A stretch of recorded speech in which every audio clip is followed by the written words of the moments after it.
আইনশৃঙ্খলা বাহিনীর পক্ষ থেকে বলা হচ্ছে এবং তারা দেখছেন পুলিশের গাড়ির ভিতরে প্রবেশ করানো হচ্ছে। তারা চেষ্টা করছেন, তারা বলছেন যে অল্প কিছুক্ষণের মধ্যেই এই সমস্যার বা এই ঘটনার সমাপ্তি ঘটবে এবং পুলিশের পক্ষ থেকে আইনশৃঙ্খলা বাহিনীর পক্ষ থেকে বারবারই আসলে চেষ্টা করা হচ্ছে যেন কোনো ধরনের ইনজুর্ড যেন কেউ না হন, সেই ব্যবস্থাই বারবার করার চেষ্টা করা হচ্ছে, যার ফলেই দুপুরের পর থেকে যখনই ঘটনা শোনা গিয়েছে তারপর থেকে কিন্তু আইনশৃঙ্খলা বাহিনীর সদস্যরা ডাকাত দলকে বারবার তারা হ্যান্ড মাইকে চেষ্টা করেছেন। একটু জানতে চাই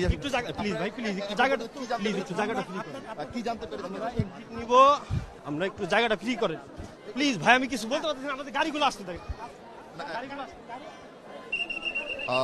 তারা পুলিশের যে গাড়ি সেই গাড়ির ভিতরে প্রবেশ করানোর চেষ্টা করছেন এবং কয়েকটি ব্যক্তিগত গাড়িও ভিতরে প্রবেশ করা হচ্ছে, যাতে করে আমরা একটা দেখতে পাচ্ছি যে একটা মাইক্রো, সেই মাইক্রো গাড়ি অর্থাৎ হাইস গাড়ি, তারা এটা ভিতরে নেওয়ার চেষ্টা করছেন। আমাদের গাড়িগুলো আসতে দেন, ভিতরে সিচুয়েশন দেখে পরিস্থিতি স্বাভাবিক। পরিস্থিতি স্বাভাবিকের কথা বলছেন পুলিশ সদস্যরা। তারা বলছেন যে অল্প কিছুক্ষণের মধ্যে সমস্যার সমাধান হবে। এবং আপনি দেখতে পাচ্ছেন ব্যাংকের সামনেই একটি গাড়ি নিয়ে যাওয়া হচ্ছে এবং সেখানে পুলিশ সদস্যরা রয়েছেন। যেমনটা বলা হচ্ছে যে অল্প কিছুক্ষণের মধ্যে হয়তো তাদেরকে বের করা হবে, এমনটা আসলে আমরা আভাস পাচ্ছি।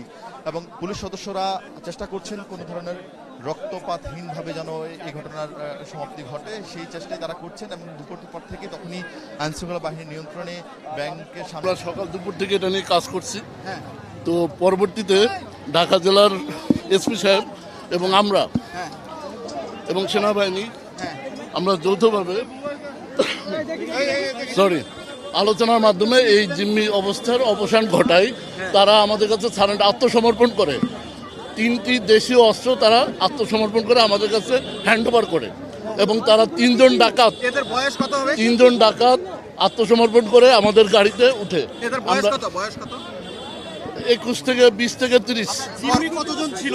আপনারা কতজন জানতে পেরেছেন? জিম্মিরা কোনো ক্যাজুয়ালিটি হয়েছে না? কোনো ক্যাজুয়ালিটি নেই, কোনো ক্যাজুয়ালিটি হয়নি। আমাদের নেগোসিয়েশনে তারা সাড়া দিয়েছে, তারা আমাদের নেগোসিয়েশনের ফলে এই নাটকের অবসান ঘটেছে। আচ্ছা, ওরা কয়জন এসেছিল? ডাকাতরা 3জনই? ওরা 3জন ছিল এবং বাইরে আরো লোক ছিল। কোনো ধরনের কোনো ক্যাজুয়ালিটি হয়নি না, বল ভাঙতে পারেনি। যতদূর জানি ওরা বল ভাঙতে পারে। এটা আমরা এখনো সঠিক তথ্য পাইনি, এটা ব্যাংক কর্তৃপক্ষ বলতে পারবে। আমরা যতদূর জানি আহত হয়নি। টাইমটা আমরা ঠিক এক্সাক্ট বলতে পারবো না। এটা আপাতত এটা তাদের বিরুদ্ধে আইনগত ব্যবস্থা প্রক্রিয়া। ধন্যবাদ। বছর শেষের খুশি